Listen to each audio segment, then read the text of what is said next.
Hey everyone, it's Wednesday, January 23rd, and I know I'm not looking my best, but I didn't wake up in the best mood. I didn't wake up in the best feeling. A lot has transpired since my last video, which was Sunday. Of course, Monday was my birthday, and I cried majority of the day.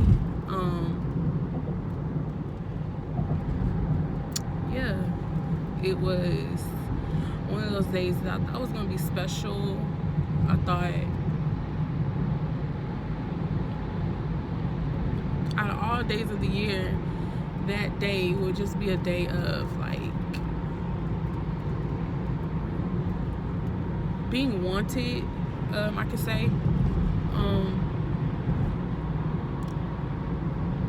Basically, I've just been on an emotional roller coaster.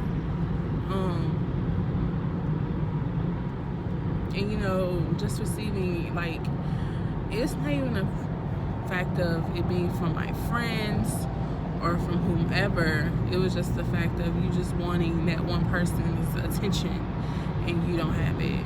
And I have come to the conclusion of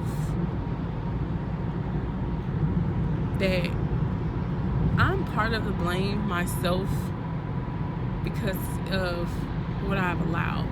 What I've allowed is someone to hurt me or disrespect me in a manner that I know myself, Brandy, wouldn't tolerate. And you allow people to get so comfortable that they can just treat you any kind of way, and it's not okay. And I've done that. I've lost myself. And even though, people say you control how you feel, you control everything, and it's like you forget like how to function.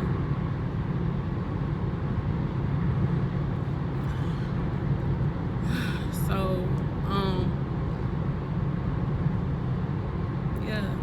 and even being just surrounded around my friends and people that I know love me and want the best for me, the selfish part of me wasn't happy. Not selfish, but the unhappy part of me was like, that's not enough. And it had nothing to do with them. It's more so me. It's like my desire isn't getting fulfilled. And it's like, how do I get out of this? And I believe everyone has a breaking point. Everyone has that time when they're just fed up. And I keep asking myself, am I fed up? Am I at my breaking point? And it's like, I'm there. I just don't know when I'm tapped into it, if that makes sense. Like, for instance, when I first moved to Houston, I knew I was at my breaking point. Like, it was like a sense of calmness came over me. I didn't feel anything. I wasn't angry. I wasn't mad. It was like I woke up and it was like, I'm done. And many times as a woman we say we're done, and we're not. But that day I knew I was done. I wasn't angry. I didn't cry. I felt no animosity. But I knew that day I left to come to Houston, I was done. And I think I had made peace for myself about what I was doing. And I think I'm in a phase of deja vu right now, because those same feelings, and it's weird that you can still feel the same energy that you felt then, but I still feel the same energy and the same vibe I felt then. Like lately, I've been crying, but it hasn't been severe as to what it used to be. Like now I cry and then I'm just like, okay, fix your shit, Brandy, get back on it. And lately I've been feeling like God been bringing, like, pushing peace my way, like instilling like a calmness towards me, because usually I know how I act. I'm a firecracker. I pop off, I get upset, and I'm always willing to like fight, and I haven't. Like that hasn't been my energy. That hasn't been my nothing. It's just been like real peaceful right now. Like my energy, even though like my friends can tell when I'm sad and I'm sad, you know, people that know you know it. But like my energy has been on some like peaceful shit. And I don't know if that's just because I know I'm reaching my breaking point, or I've reached it and I need to tap into it. I don't know. And I'm just rumbling.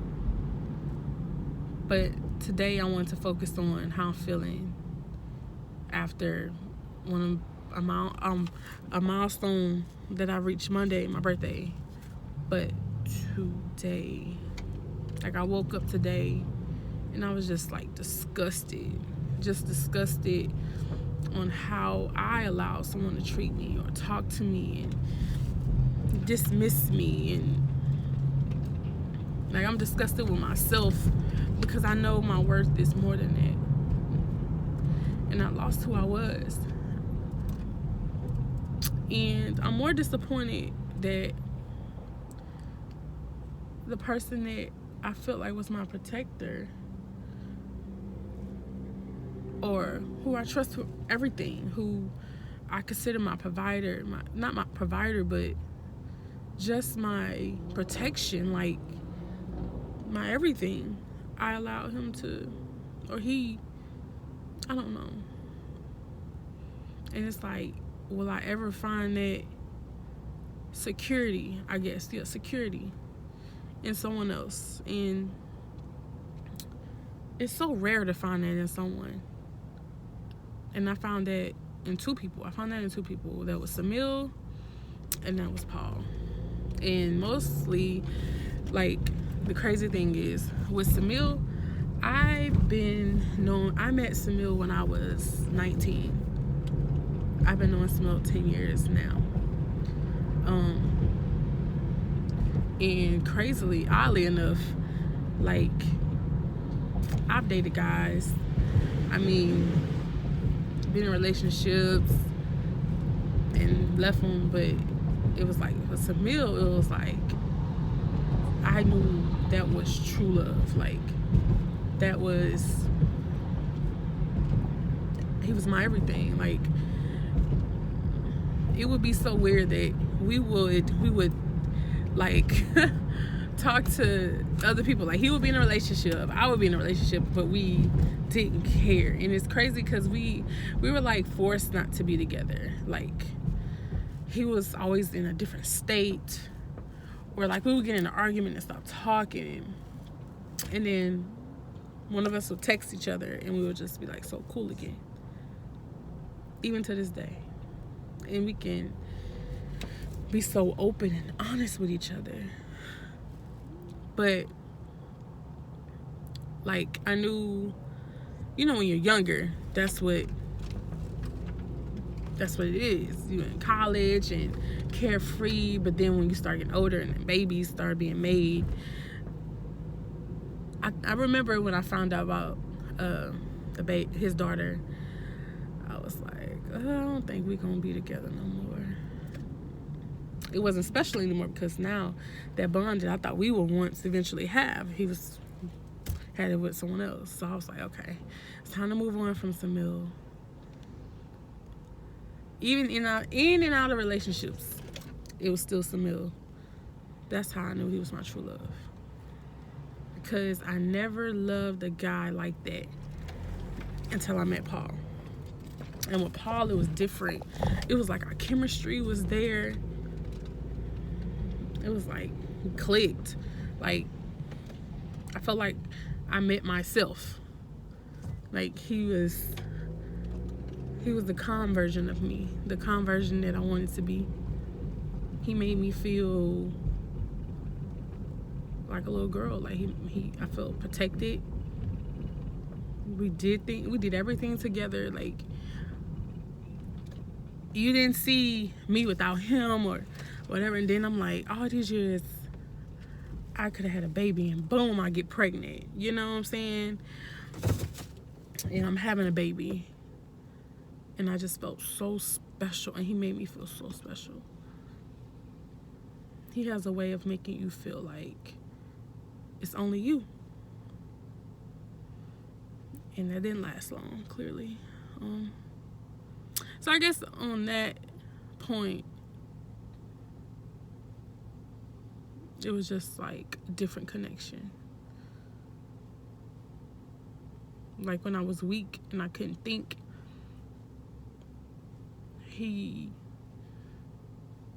I went to him for security. He was my security. He was my, basically, like, you know how you need validation. He was my validation. Like, am I doing this right? Or should I do this? Or career moves, or moving in general. Like, anywhere I wanted to go, or, yeah, let's go. And now I don't have that, because he doesn't even want to be around me. He doesn't want to be near me, or I guess, I don't know. I'm not that girl. I'm not that special girl anymore. And you know, sometimes you can just ask a person why, like why, and they can't even give you an answer. Like, I remember, like, I can honestly say, in the beginning, it was my mess up, because I brought insecurities from my past relationship into my new relationship. Even though I had been single a year and a half, I didn't deal with those insecurities. I didn't deal with the hurt I was going through, because I worked myself to death. I covered it up with having fun and drinking, and I didn't really knew I had those issues until I got into a relationship. So in the beginning, it was a little rocky, and then once I got out of those feelings, I went through postpartum. It's like I got out of it and then jumped back into something else. It was like postpartum. I went through postpartum, and then seeing signs of cheating. Then I'm like, okay. And then realizing it is cheating, and then covering it up again with a ring. And all I wanted was my family. And sometimes you allow things to just keep, like, you just keep covering it up, like, okay, I'm okay, when you're not okay.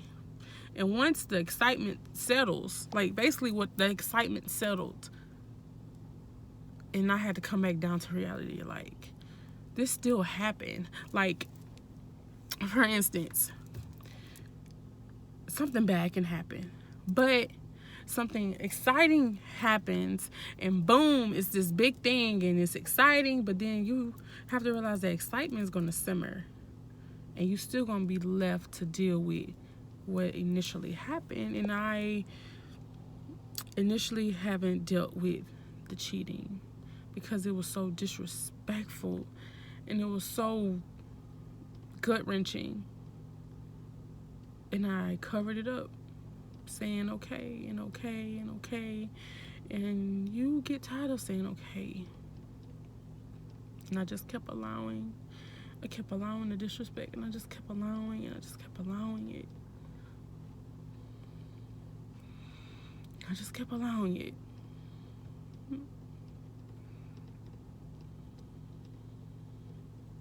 Just kept allowing it. So I think that's where the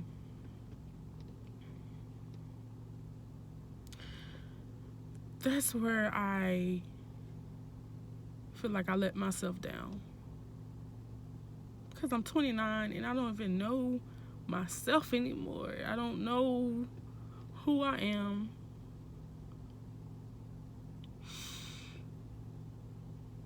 I don't even know who I am. And I'm 29. I don't even know who I am. I don't even know what I like. I don't even know what I want to do. I'm just lost. And you think when you get to this age, you will have like a plan, and I don't even have a plan. I don't even know what I want to do. Like, I have a job, cool, but it's not enough to where I can just up and leave sometimes. It's like one of the things where you just don't know what to do, and I don't know how you get here, but I don't like being in this awkward place. This awkward place of not knowing what to do. Like, I don't have any family here, so I can't run to my mom. I just don't know what to do.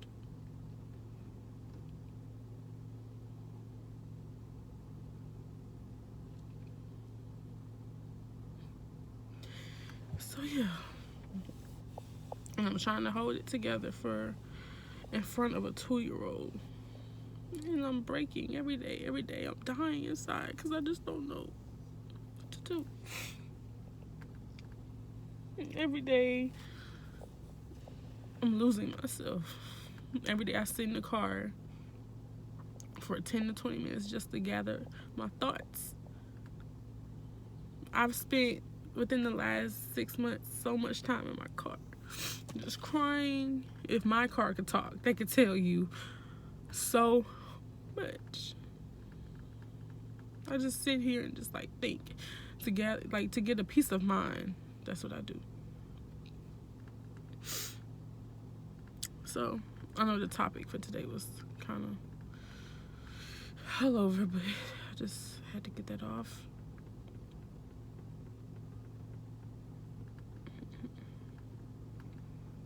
But yeah, so